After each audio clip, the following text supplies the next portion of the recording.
নমস্কার বন্ধুরা, আমি বিপ্লব। আরও একটি নতুন ভিডিওতে সকলকে ওয়েলকাম। তো তোমরা কেমন আছো অবশ্যই কমেন্ট করে জানিও। দেখো, আজকে যে বইটি নিয়ে আলোচনা করব সেটা হচ্ছে পিএসসি ক্লার্কশিপ জ্ঞানশিখা।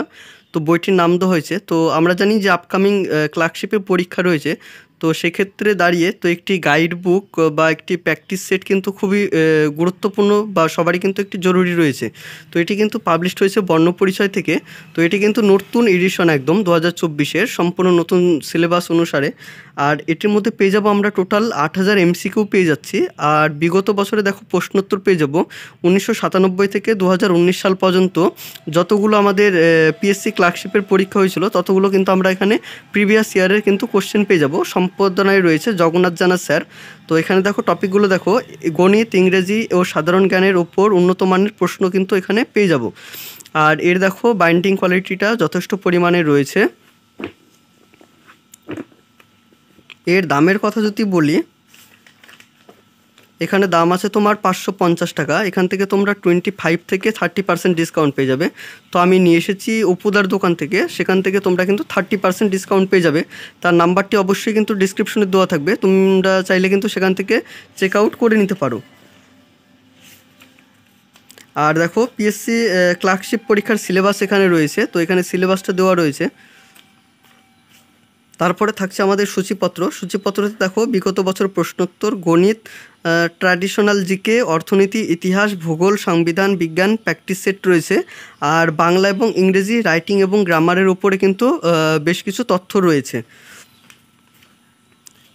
এখন যদি বিগত বছর প্রশ্নোত্তর যাই, দেখো প্রথমেই রয়েছে আমাদের পিএসসি ক্লার্কশিপ 2019-এ যেটা পরীক্ষা হয়েছিল, ফার্স্ট শিফটে যেটা পরীক্ষা হয়েছিল সেটার এখানে আমরা প্রশ্নটা পেয়ে যাচ্ছি।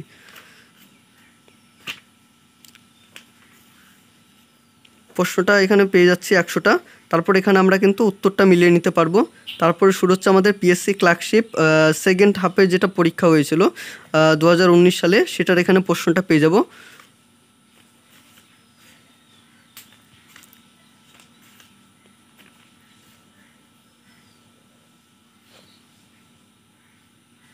তারপরে দেখো পিএসসি ক্লার্কশিপের পরীক্ষা 2009 সালে ফার্স্ট শিফটের যেটা পরীক্ষা হয়েছিল।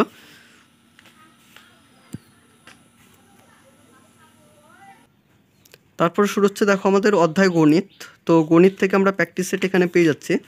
তো আমার মনে হয় যে প্র্যাকটিস সেটগুলো যেটা রয়েছে এখানে কিন্তু আমরা সলিউশনটা পাবো না। এখানে শুধু অ্যান্সারটা কিন্তু পাবো, সলিউশন কিন্তু এখানে দেওয়া নেই।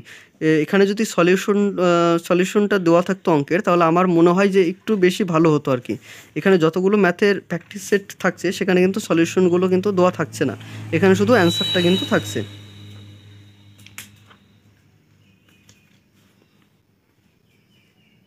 তারপর আমাদের শুরু হচ্ছে ট্র্যাডিশনাল জিকে যেটা আছে।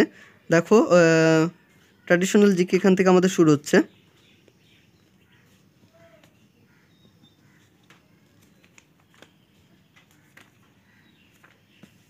সংসদ ভবন, দার্জিলিংয়ের টয় ট্রেন বনাম রিপন, কেন্দ্রীয় শিক্ষামন্ত্রীর সময়কালে কিছু সংক্ষিপ্ত আলোচনা, মিনি প্যারিস, চন্দনগড়। তো এগুলো কিন্তু আমাদের থাকছে ট্র্যাডিশনাল জিকে। যেমন বিভিন্ন ব্যক্তি এবং তাদের ছদ্মনামগুলো এখানে পেয়ে যাচ্ছি, বিভিন্ন কমিটি এবং বিষয়। তারপরে থাকছে আমাদের এমসিকিউ। বাংলা চলচ্চিত্র থেকে এভাবে পার্ট পার্ট করে সমস্ত জিকেটাই কিন্তু তুলে ধরা হয়েছে।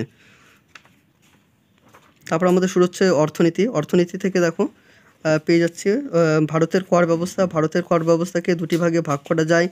এইভাবে কিন্তু আমরা বেশ ডিটেলসে পেয়ে যাব। তারপর আমাদের এমসিকিউগুলো কিন্তু শুরু হবে।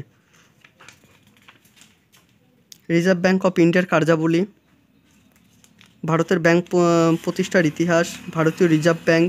এভাবে আমরা কিন্তু ডেসক্রিপটিভভাবে কিন্তু এখানে পেয়ে যাচ্ছি। তারপর আমাদের শুরু হচ্ছে যে আমাদের এমসিকিউ।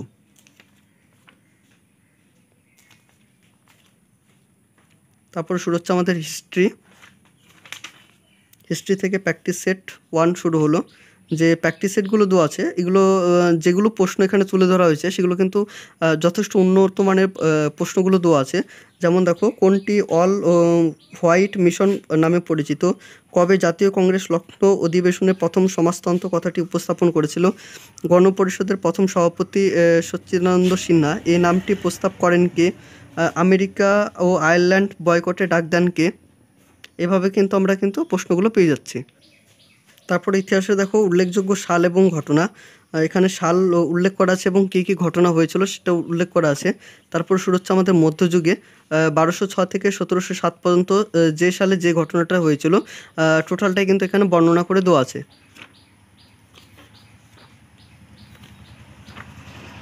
তারপর শুরু হচ্ছে আমাদের ভূগোল। ভূগোল থেকে দেখো ভারতের অবস্থান এবং প্রশাসনিক বিভাগ, ইউনেস্কো হেরিটেজ সাইটগুলো এখানে দেওয়া আছে। তারপর আমাদের প্র্যাকটিস সেট এখান থেকে শুরু হবে।